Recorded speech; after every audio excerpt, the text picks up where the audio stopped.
Ito pala yung pinagawa sa ating gate ng ating customer. Ayan. Dati siyang folding gate. Nag-swing gate na siya. Ayan. Nagpalagay ng poste.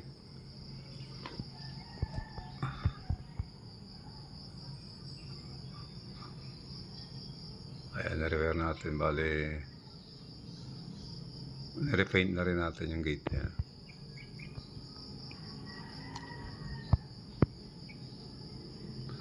Ayan yung design ng gate.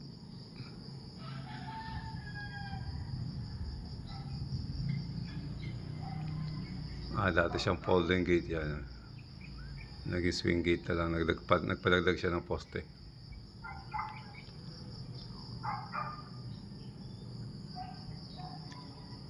Ayan yung kanyang kabuuan.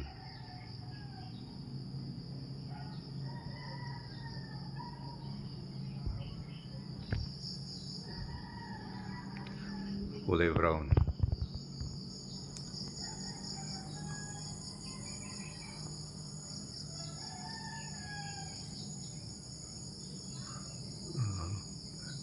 At itong loob, yan.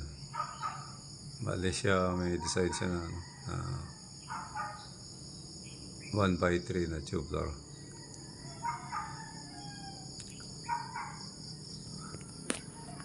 Pwede-repair lang sa atin ito. Hindi tayong gumawa ng design ng gate na to. Ayan.